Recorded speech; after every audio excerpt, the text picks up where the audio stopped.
la démocratie sous contrainte. La démocratie de l'impérialisme, nous ne sommes pas dedans. Nous ne sommes pas d'accord, c'est une démocratie de misère.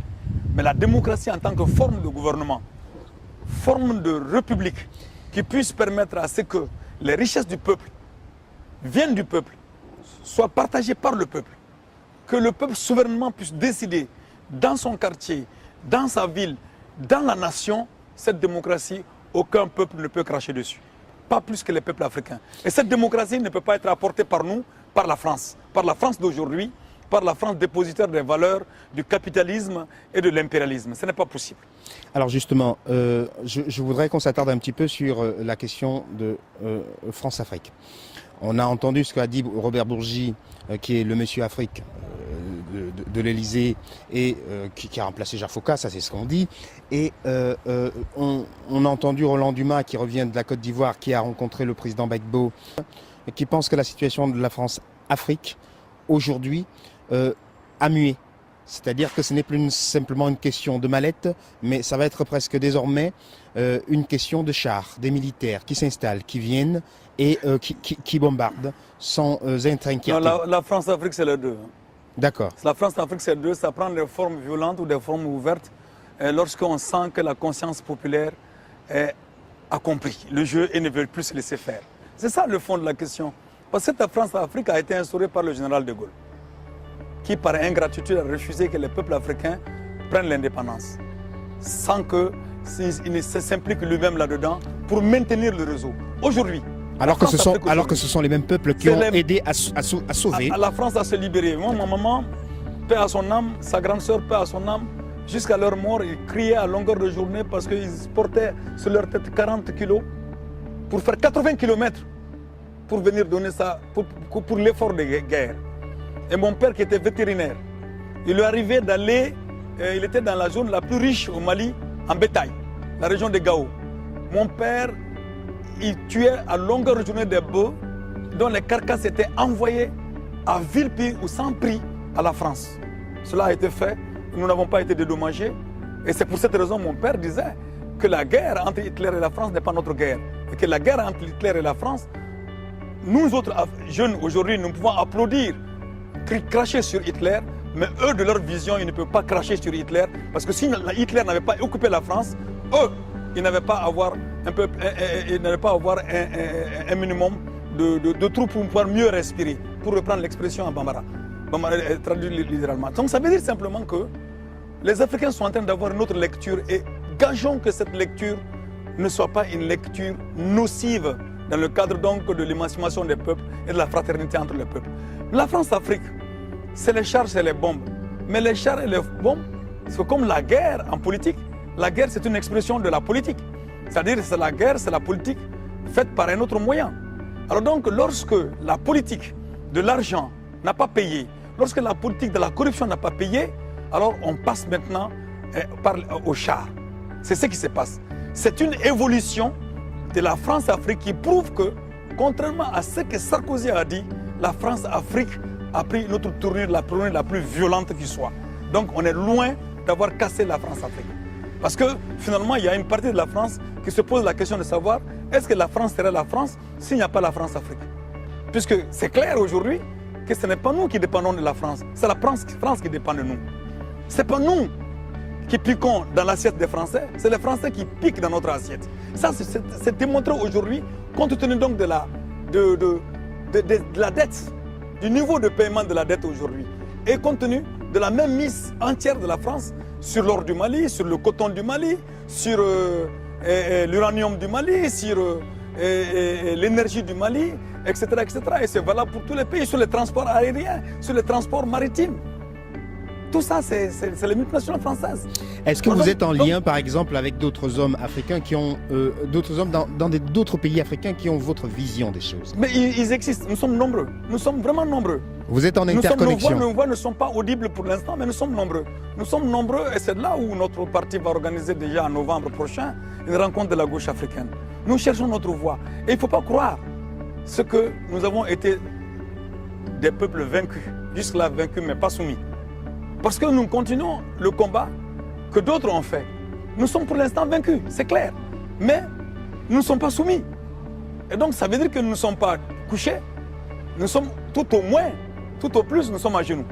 Et nous sommes capables, quelqu'un qui est à genoux peut se relever. Et nous allons nous relever. Donc nous ne sommes pas seuls à le faire, mais seulement il y a aujourd'hui l'information officielle, grand public, qui est trop viciée, qui fait que le combat de nous autres, et même de certains Français qui ne sont pas d'accord avec la situation, se heurtent à un mur de silence. Mais ceux-ci vont se retrouver, ceux-ci doivent se retrouver. C'est ça le demain qu'on pourrait construire ensemble. Alors donc pour dire simplement que la France-Afrique, c'est les bombes, parce que c'est la politique qui le veut aujourd'hui, et Sarkozy n'a eu aucune volonté d'en mettre fin, parce que toute sa conception philosophique et politique se trouve dans le discours qu'il a tenu à Dakar.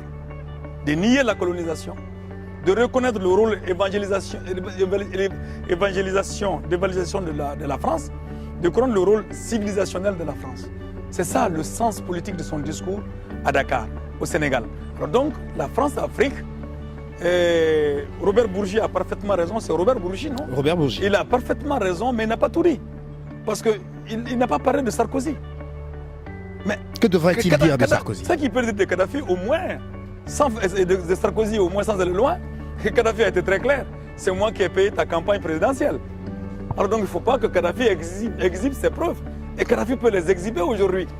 Robert Bourgi, qui demande à Kadhafi, qui n'est pas encore vaincu, qui demande à Kadhafi de sortir les chèques qu'il a donnés à Sarkozy. Il aurait pu ajouter cela aux critiques qu'il a faites des autres pour se rendre compte qu'en réalité, Sarkozy a été financé par Kadhafi. Au moins, il peut dire ça. Parce que ça, c'est public, puisque Sarkozy n'a jamais pu démentir que c'est que Kadhafi a dit. Alors donc, c'est facile aujourd'hui d'aller bombarder la Libye, d'aller bombarder la Libye pour faire taire définitivement la Libye et Kadhafi. Mais ils se trompent lourdement, ils ne pourront pas soumettre la Libye. En fait, ils sont en train de pousser le monde dans une conflagration inutile, meurtrière, et qui ne fait pas avancer la cause de l'humanité pour que l'humanité soit vivable par l'humain. Et c'est de cela qu'il s'agit. C'est de cela qu'il s'agit. Donc la France-Afrique, il faut arriver à déconnecter avec. Les peuples africains ont besoin de leur souveraineté. Comme les peuples latino-américains sont en train de le réussir admirablement aujourd'hui. Ça fait des siècles de combats qu'ils ont fait. Et Cheikh Anta Diop nous avait dit, Cheikh Anta Diop, c'est celui dont l'université de Dakar porte le nom aujourd'hui, un savant chercheur sénégalais. Il avait dit que les peuples africains doivent faire extrêmement attention, sinon on tomberait dans le seau d'Amérique latine. Et c'est là qu'il avait trouvé le néologisme en disant, ce sera l'américanisation de l'Afrique. Et c'est ce qui a commencé. Mais le combat qui a libéré les peuples latino-américains, ce combat est en marche en Afrique. Et ce combat fera que les peuples africains vont être libérés. Et ce jour-là, je crois qu'il n'y aura pas de place pour les mentalités à la Sarkozy, à la Chirac, à la droite française, et de toutes sortes. De toutes sortes. Ce sera vraiment la place, eux on le souhaite, à la France qui s'est mise debout à la Commune de Paris, à la France qui s'est mise debout pour bouter l'Allemagne dehors, et à la France qui a fraternisé avec les peuples africains pour qu'on puisse avoir notre indépendance politique. Malheureusement, indépendance politique compromise par la dépendance économique, et du coup, l'indépendance politique devient aujourd'hui une conquête à réaliser. Et c'est pour cette raison que mon parti s'est appelé Solidarité africaine, parce que nous concevons que l'Afrique ne peut pas s'en sortir sans la solidarité. Pour la démocratie, et que ce qui a cours aujourd'hui en Afrique, ce n'est pas la démocratie que nous voulons. Et l'indépendance pour l'affirmation de la souveraineté de nos peuples.